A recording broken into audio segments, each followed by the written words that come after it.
भारत गौरव आचार्य श्री पुलक सागर जी गुरुदेव के प्रवचन और लेटेस्ट धार्मिक भजन व कार्यक्रम निशुल्क देखने व सुनने के लिए हमारे YouTube चैनल जीन शरणम मीडिया को आज ही सब्सक्राइब करें और सबसे पहले देखने के लिए बेल आइकन पर क्लिक जरूर करें। सास बहू में झगड़ा हो जाए, हिंदुस्तान पाकिस्तान की बमबारी हो जाए, तू मैं हो जाए, लड़ाई हो जाए, शाम को कहना अम्मा जी अभी तो बोल लो। नहीं बोलोगी? कह देना अम्मा जी, नहीं निकल रहा मुंह से। अरे जय जिनेंद्र बोलो ना। आपके झगड़े हो जाए, विवाद हो जाए, कहना भाई साहब, जोर से बोलो जरा, खाना नहीं खाया है क्या? जय जिनेंद्र। ध्यान रखिए, यदि आपने जय जिनेंद्र बोल लिया, दुश्मनी मिट जाएगी, दोस्ती में परिवर्तित हो जाएगी। आज घरों में जय जिनेंद्र समाप्त हो गया है। आज घरों में कोई हाय हेलो कहने लगे हैं। आपसे मैं इतना ही निवेदन करता हूं, जय जिनेंद्र जो होता है, राम राम जो हुआ करता है, ये कसायों पर फहराई गई विजय पताका हुआ करती है। कसायों को जीतना है, जय जिनेंद्र आदमी को बोल। और ऐसा भी जय जिनेंद्र नहीं कि लड़ाई हुई है, महाराज ने कहा जय जिनेंद्र, नहीं, हंस के मुस्कुरा के कस के ना। नहीं तो कई ऐसे बोले जय जिनेंद्र, सुनाई भी नहीं दे रहा, जय जिनेंद्र हो गया। ध्यान रख, हंस के कस के और मुस्कुरा के जय जिनेंद्र बोलिए और जय जिनेंद्र की ध्वनि से अपना मौन। कितनी बहुएं नियम ले रही हैं कि हम अपने से घर में बड़ों को जय जिनेंद्र बोलेंगे। हाथ उठाओ जरा। हे भगवान, बाकी सब क्या करने? अरे राम राम बोलना। जो राम को मानते हैं राम राम बोले, जो जिनेंद्र को मानते हैं वो जय जिनेंद्र बोले। आपसे भी निवेदन है, हाथ उठा के विश्वास दिलाओ अपने घरों। आदमी बहुत सीधा यहाँ का यार, महाराष्ट्र का देखो, इनने तो हाथ पूरे नहीं उठाए, आदमी ने फट से उठा दिए। कोई बात नहीं है। अब इस चक्कर में ये महिलाओं के साथ लफड़े बहुत हैं। अभी जय जिनेंद्र का नियम तो ले लिया है, अब सासू बैठी देख रही होगी चुपचाप चुपचाप है। अब मान लो किसी दिन ये बहू जय जिनेंद्र करना भूल गई तो मालूम है सास क्या कहेगी? हाँ, मुझे मालूम था, बड़ा नियम ले रही थी महाराज की सभा में। अरे मुझे मालूम था तू नहीं सुधरेगी, 4 दिन की चांदनी और फिर अंधेरी। ना बाबा, ऐसे उलाहने मत दो बहू को। यदि किसी दिन बहू जय जिनेंद्र करना भूल गई तो अम्माओं से निवेदन है कि बहू के कमरे कौन बहू बोली अब आएगा मजा। ध्यान रखिए, अम्मा जी जाए और बहू के दरवाजे खटखटाए और बोले बेटी जय, बोल दो ना जय जिनेंद्र। मुंह घुल रहा है क्या तुम्हारा? दही जमा है क्या? विचार कर, बोले बेटी जय जिनेंद्र। समझदार बहू होगी तो कहेगी यार मुझे पहले जय जिनेंद्र करना चाहिए, अब कल से अम्मा जय जिनेंद्र करने आए उससे पहले मैं जाके जय जिनेंद्र करूंगी। इसी बहाने अम्माओ, जगत जननी जगदम्बाओ, तुम्हारी बहू जल्दी उठने लगेगी मेरे भाई। ध्यान रखिए, विचार, जय जिनेंद्र होना चाहिए। मुंह मत फेरिए दुश्मन को देख करके कि यहां से दुश्मन आया तुमने मुंह फेर लिया, वहां से दुश्मन आया उसने मुंह फेर। मुंह मत फेरिए, नजरें मिलाइए। 4 मिले 64 खिले, 4 मिले 64 खिले, 4 मिले 64 खिले, 4 मिले 2 हमारे 2 सामने वाले के। 4 मिले 64 खिले, निगाहें मिले और होठ ना खिले, ऐसा हो सकता है क्या? 4 मिले 64 खिले। 64 32 अपने और 32 ही है ना, कि कम ज्यादा है? नहीं तो एक बार मुल्ला नसरुद्दीन के साथ बड़ा गड़बड़ हो गया।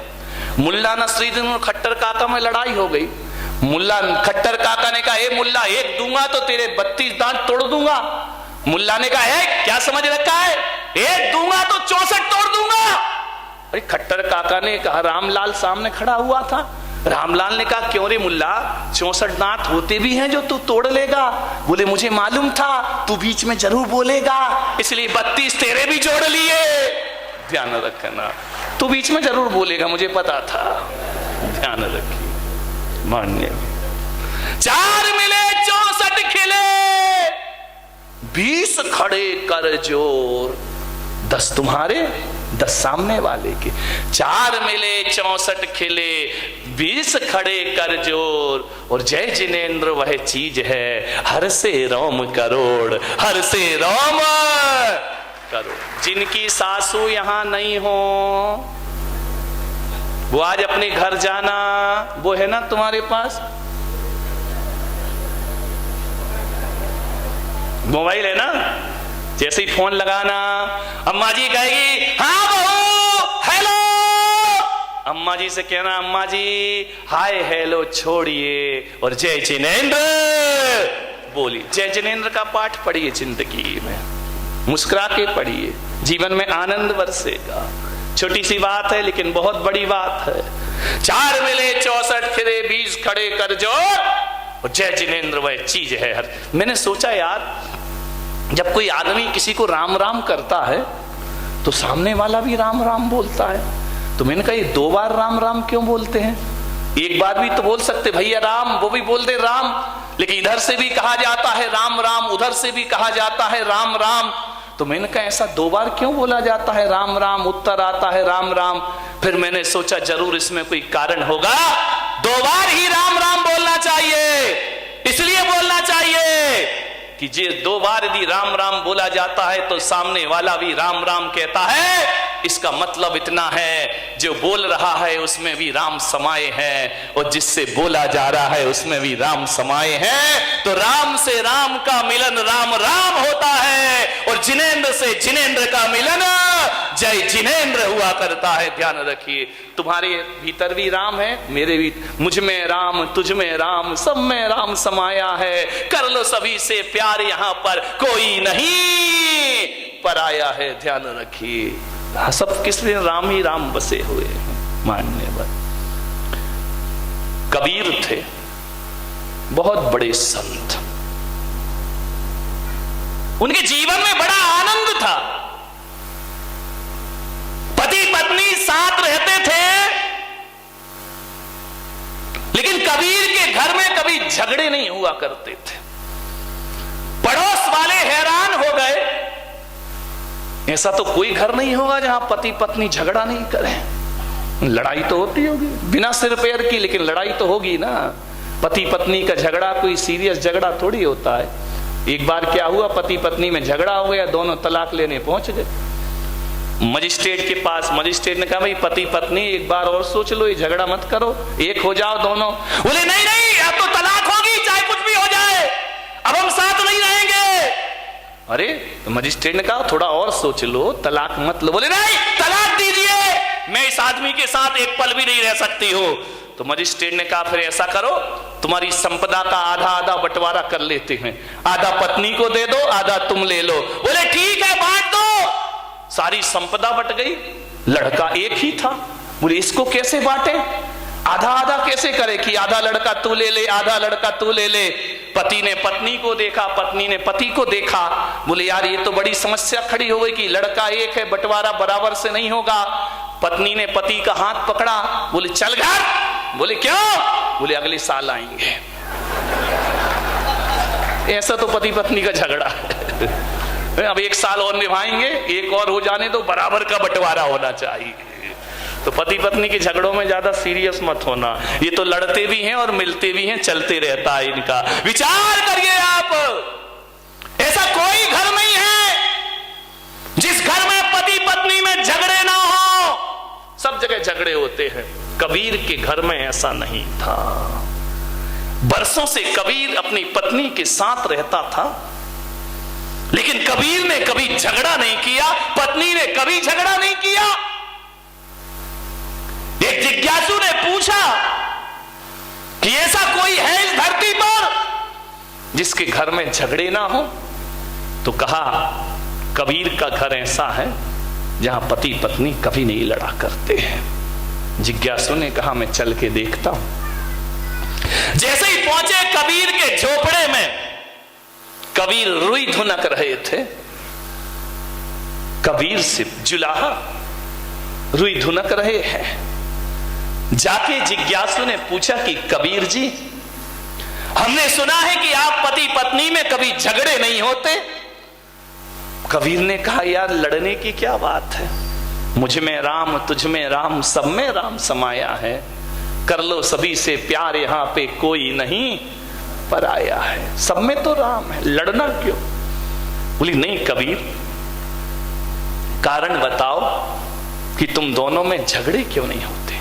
अरे झगड़े तो भाई भाई में हो जाते हैं, भाई बहन में हो जाते हैं, मां बेटे में झगड़े हो जाते हैं, आप दोनों में झगड़े नहीं होते हैं? बोले नहीं हम लोग कभी नहीं लड़ते हैं। कबीर से पूछा वो मंत्र बताओ कि हम भी अपने घर में ना झगड़े। कबीर ने कहा कि बैठो, आए हो, स्वागत है, बैठो मेरी कुटिया में।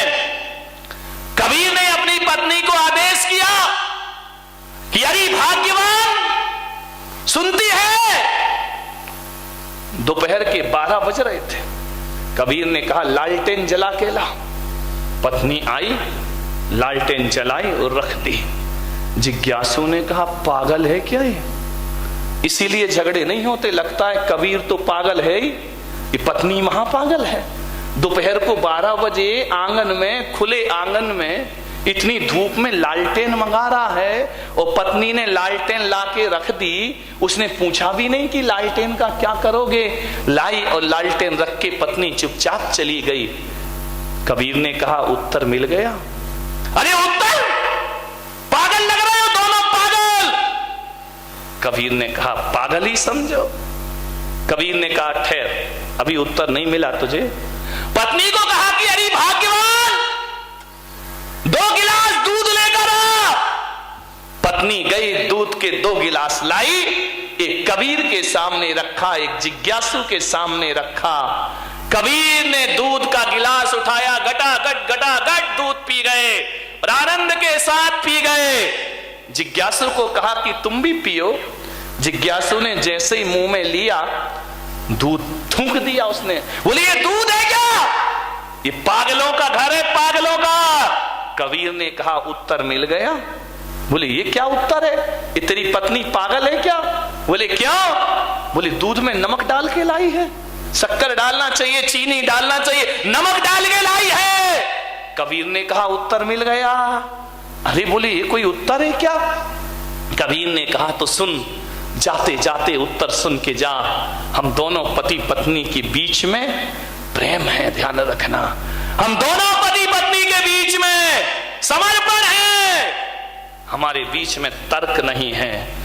जब मैंने 12 बजे दिन में उससे लालटेन लाने को कहा तो पत्नी ने कोई प्रश्न नहीं किया, चुपचाप लालटेन रख के चली गई। जब पत्नी लालटेन लाने पे प्रश्न नहीं करती है तो धोखे से शक्कर की जगह नमक डल गया तो मैं भी उससे कोई प्रश्न नहीं किया करता हूं। और इतना ही ध्यान रख, यदि जीवन में आनंद को जीना है तो मैं भी बारामती वाले आपसे कह रहा हूं, एक कोटेशन में आपको दे रहा हूं। जहां दिन में 4 बार आपकी नजर पड़ती हो, दुकान में, ऑफिस में, घर में, मकान में, एक लाइन लिख के रखना।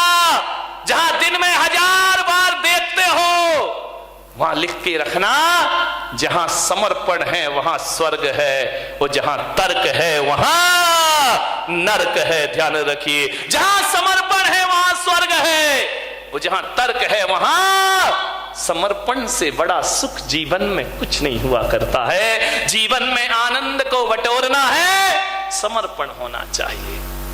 जब पत्नी ने नहीं पूछा कि लालटेन क्यों लाऊं, तो मुझे भी नहीं पूछना चाहिए कि तूने नमक क्यों डाला। तुम्हारे यहां तो इसी में महाभारत मचती रहती है। थोड़ी सा नमक कम हो गया, साली थाली सुदर्शन चक्र बन जाया करती है। ध्यान रखिए, समर्पण में जियो, झुक कर जियो, समर्पण में जियो। अकड़ने में कोई फायदा नहीं है। जहां समर्पण है वहां स्वर्ग है, इसको दिमाग में रख लेना।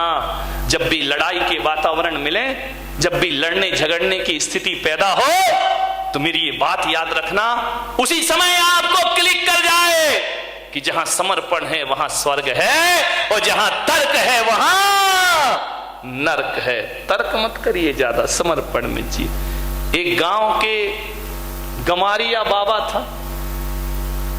रात को 12 बजे अपनी झोपड़ी में बैठा था और अचानक चोर आ गए उसके घर में।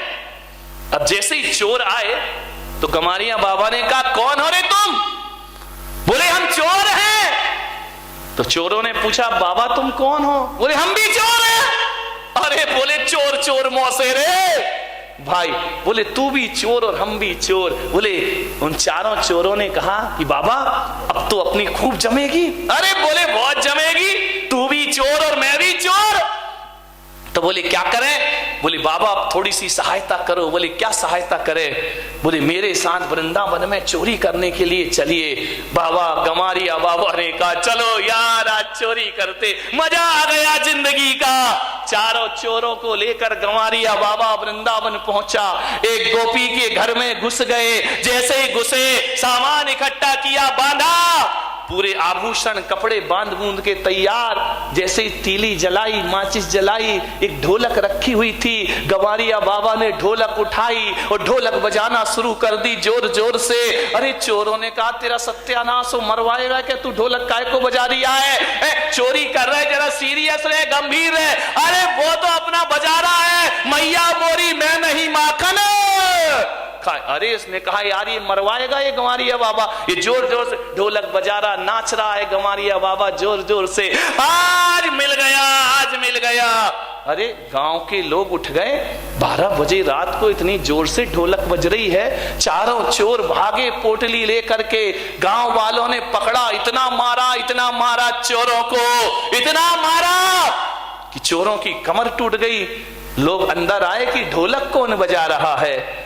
लोगों ने कहा, रे गमारिया बाबा तुम ढोलक क्यों बजा रहे हो? अरे बोले मिल गई तो बजा रहा हूं, मेरे को तो आनंद ही आनंद है जीवन में। बोले ढोलक क्यों? बोले वो 4 चोर आए थे। बोले हाँ। तो बोले तुम क्या कर रहे थे? बोले मैं भी चोरी करने आया था। और तो ढोलक काय को बजा रिया है? अरे ढोलक देख के मैंने सोचा यार हरि का भजन कर लूं, भगवान का भजन कर लूं। तो बोले ढोलक बजा रहे, तुम चोरी करने क्यों आए? बोले वो 4 चोर क्या चुरा के ले गए? अरे बोले आभूषण ले गए, कपड़े ले गए। अरे गमारिया बाबा ने कहा, सत्यानाश मेरी बुद्धि का। रात को 12 बजे 4 चोर आए तो मैं समझा कि वृंदावन में चोरी को कह रहे हैं तो शायद माखन चोर आया होगा, इसलिए मैं उन चोरों में शामिल हो गया। ध्यान रखना, मैं तो माखन चुराने आया था कि हरि की कृपा बरस गई। हरि आए हैं और कह रहे हैं कि चलो बाबा माखन चुराने चलते हैं। ध्यान रखिए मान्यवर, सोचिए, ये आनंद है जीवन का। उदासी जिन चेहरों का श्रृंगार करती है, उदासी जिन चेहरों का श्रृंगार करती है, मक्खी भी उन पर बैठने से इनकार करती है। ध्यान रखिए।